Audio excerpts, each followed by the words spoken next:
अस्सलामुअलैकुम नाज़रीन, धरती टीवी में भलीकार मां आया मंजर अजीज सबका पेरा शामिल कदासी हिन वक्त जूं हेडलाइंस।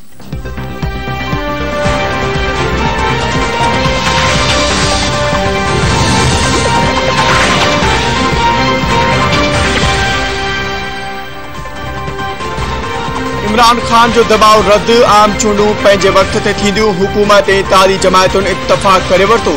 हमज़ा शहबाज जी वॾी वज़ारत खे बचाइण लाइ गॾिजी कोशिशूं करण ते इत्तफ़ाक़। सियासत में लाह चाड़ा ईंदा रहंदा आहिनि, तव्हां कंहिं बि मामले में तकड़ न कयो। सियासत में केतिरा ई ऑप्शन हूंदा आहिनि, मर्कज़ ऐं पंजाब में गॾिजी फ़ैसिला कंदासीं। अॻूणे सदर आसिफ अली ज़रदारी जी वज़ीर आज़म शहबाज शरीफ़ खे ख़ातिरी।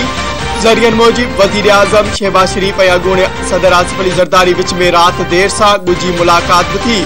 मुलाक़ात दौरान ॿिन्ही अॻवाननि जो ईंदड़ ॾींहनि में इमरान खान ख़िलाफ़ घेरो तंग करण जो फ़ैसिलो।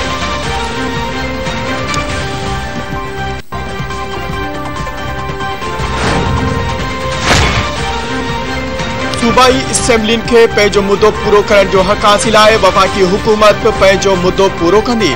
शक, शहबाज ऐं शोशा छॾण खां पासो कयो वञे। पंजाब जी नंढी चूंड कंहिंजे मक़बूलियत या गैर मक़बूलियत मापण जो औज़ार न हुई। वफ़ाक़ी वज़ीर साद रफ़ीक जी PDM ऐं तादी जमायतनि जे इजलास बैदि प्रेस कॉन्फ्रेंस चयाईं, पार्लियामेंट जे फ़ैसिलनि जो एहतराम कयो वञे। PDM खे आर्टिकल 63A बाबति अदालती तशरीह ते ख़दशा आहिनि। कानून साज़ी पार्लियामेंट जो हक़ आहे, उन में मुदाख़लत न थियणु घुरिजे।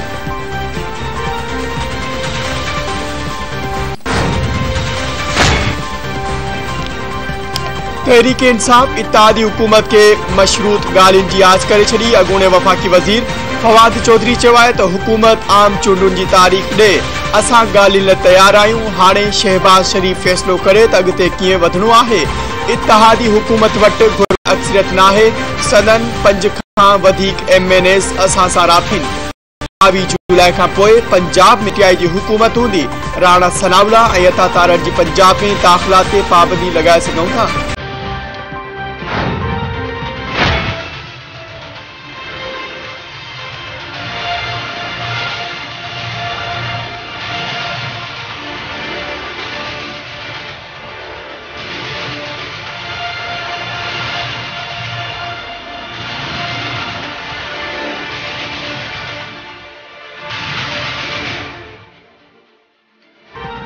सियासी बेयकीनी डॉलर के ॿीहर पर लगी विया। इंटर बैंक में एक धक में ₹9 डॉलर चढ़ी वियो।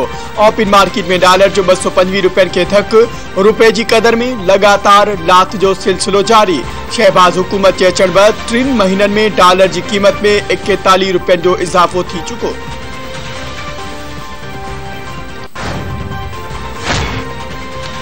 नंढी चूंड में शिकस्त खां पोइ वज़ीर आज़म शहबाज शरीफ़ जो फॉरेन फंडिंग केस जो फ़ैसिलो ॿुधाइण लाइ इलेक्शन कमीशन ते ज़ोर। चवे थो इमरान खान के मिलियल छूट सबब मुल्क के सख्त नुक़सान पहुतो आहे। इलेक्शन कमीशन के PTI फॉरेन फंडिंग केस जो महफूज़ कयल फ़ैसिलो फौरी तौर ॿुधाइणु घुरिजे। वफ़ाक़ी वज़ीर मरियम औरंगज़ेब चयो आहे त इमरान खान जे पिटके ऐं सियासी बेयकीनी वारी सूरत-हाल सबब IMF अञा ताईं $1 बि न ॾिनो आहे। हिटलर माइंडसेट शख्स में घरू वेड़ कराइण चाहे थो। फॉरेन फंडिंग में चोरी झलझट ते चीफ इलेक्शन कमिश्नर के हटाइण चाहे थो। इमरान खान के खुलियल छॾियो वियो त वधीक फसाद पखेड़ींदो। इदारनि खे इमरान खान खां आइन शिकनी जो जवाब वठणु घुरिजे।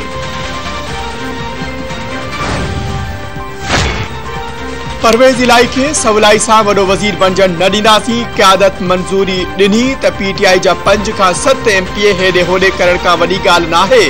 थी सघे थो त उन खां बि वधीक माण्हू हेॾे होॾे थियण जो इरादो रखंदा हुजनि। वफ़ाक़ी घरू वज़ीर राणा सनाउल्ला चयो आहे त उहे 20 सीटूं PTI जूं हुयूं, जिन मां असां 5 सीटूं खटियूं आहिनि। जॾहिं नून लीग ऐं PTI जो मुक़ाबिलो थींदो त असां अक्सरियत सां खटींदासीं। वक़्त तौर ते नुक़सान ज़रूर थियो आहे, पर आम चूंडुनि में उन नुक़सान जो अज़ालो थी वेंदो। अवामी मुस्लिम लीग के सरबराह शेख रशीद चयो आहे त पंजाब असेंबली के 5 मेंबरनि खे गुम करण वारी धमकी राणा सनाउल्ला जी सियासी गुंडागर्दी आहे। असेंबली मेंबरनि खे खंभण, ख़रीद या विकिरो करण जमहूरियत जी ताबूत में आख़िरी कोको साबित थींदो। पंजाब जो वॾो वज़ीर चौधरी परवेज़ इलाही थींदो।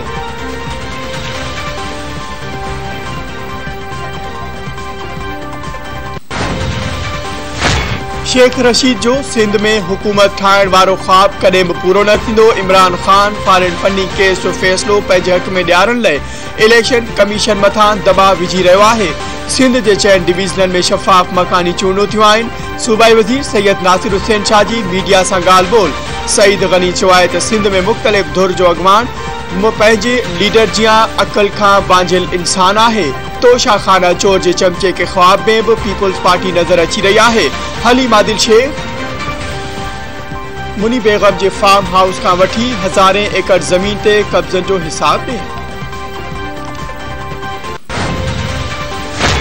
माण्हुनि खे इत्तेहादी हुकूमत जे ख़ात्मे जो ख्वाब रुगो मकानी चूंडुनि में वोट वठण लाइ ॾेखारियो पियो वञे। पीटीआई वारनि जी दिलनि में ओचितो हैदराबाद जे अवाम जो दर्द जागी पियो आहे। 6 सालनि जी हुकूमती दौर में असद उमर के हैदराबाद जो ख्याल छो न आयो। सिंध हुकूमत हैदराबाद में 3 साल खां पहिरियां यूनिवर्सिटी कायम करे छड़ी हुई। असद उमर अवाम सां कूड़ पियो ॻाल्हाए।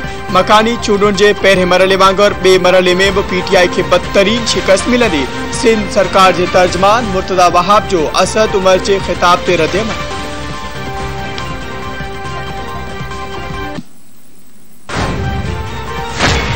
सुप्रीम कोर्ट नेब तरमीमुनि ते हुकूमत खां जवाब तलब करे वरितो। वफ़ाक़ी हुकूमत ऐं नेब खे नोटिस जारी।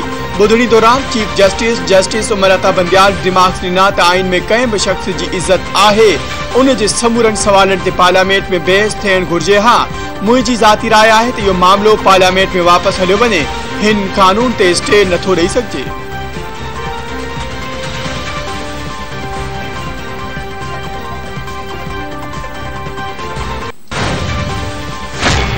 कराची समेत समूरी सिंध में कारोबारी मरकज रात 9 वगे बंद करण जो हुकुम। नोटिफिकेशन जारी। शादी हाल, बैंक्वेट्स ऐं तकरीबन 10:30 वगे ताईं, जड॒हिं त restaurant, coffee shops, health centre, clubs, gym, cinema, theatre 11:30 वगे ताईं बंद करणा पवंदा। पाबंदियूं छंछर जे ॾींहुं लागू न थींदियूं।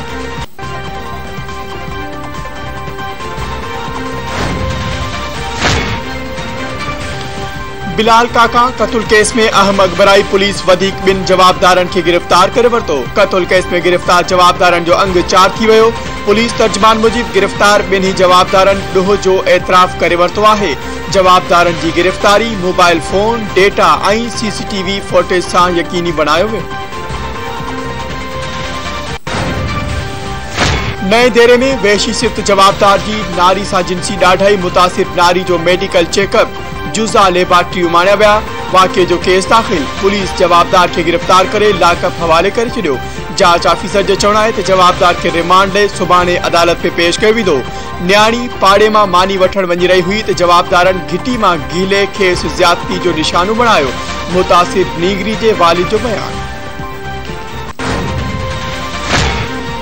मीरपुर खास में गैर मुल्किन के सिंध जा सर्टिफिकेट जारी करण जो इंकशाफ। मिलियल रिकॉर्ड मुजिब केतराई गैर मुल्की मानू मीरपुर खास तालीमी बोर्ड में जाली सर्टिफिकेट हासिल करे चुका। कुछ धारिया ताज़ो थियल इम्तिहानन में भी शरीक था। गुजे इतलाते कानून लागू कंदड़ इदारन कार्रवाई कंदे रिकॉर्ड हासिल करे वरतो। जरियन मुजिब तालीमी बोर्ड की इंतजामिया पारा गैर कानूनी तौर परडेन के जारी कयल सर्टिफिकेट जो रिकॉर्ड छाणन लाइ 3 भेरा बाहर ॾिनी वई। सूबाई वज़ीर इस्माइल राहू परडेई शहर के गैर कानूनी सर्टिफिकेट जारी करण जो नोटिस वठंदे सेक्रेटरी यूनिवर्सिटीज़ एंड बोर्ड्स के जांच कराइण जो हुकुम ॾेई छॾियो।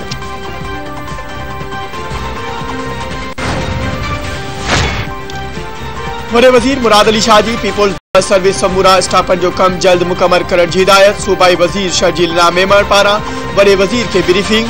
सूबाई वज़ीर शर्जील मेमन ॿुधायो त पीपल्स बस सर्विस जो पहिरियों रूट 27 किलोमीटर है, जैसे 67 बसूं हली रहियूं आहिनि। पहिरियों रूट टावर, मेट्रोपोल, शारा फैसल, मलीर हाट ऐं खोखरा पार है। ॿिए रूट से 8 बसूं हली रहियूं आहिनि ऐं 3 रूट से 22 जुलाई का 8 बसूं हलण शुरू थी वेंदियूं।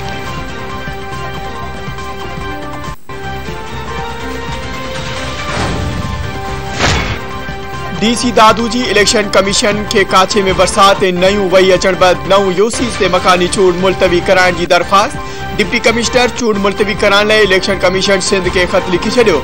यूसी वाहिपादी, सावड़ो, टंडो रहीम, ब्रिगवाला, खूमाणो ऐं यूसी शाह हुसैन ते इलेक्शन मुलतवी करण की सिफारिश।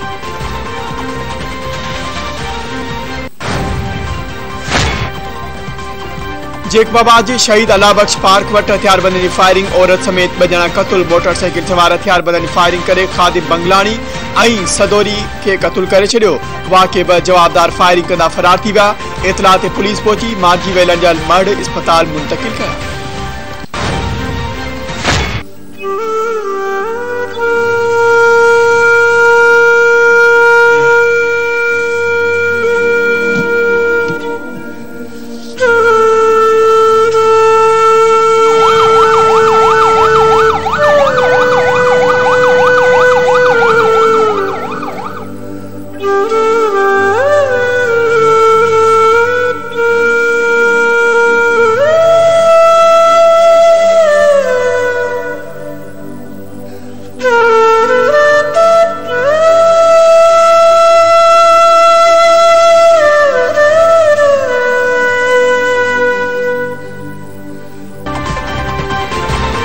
रहीमयार खान में जो सिंधु दरिया में बेड़ी बुडर सबब लुड़ी वेल 29 जानिन की गोलाले रेस्क्यू ऑपरेशन जारी।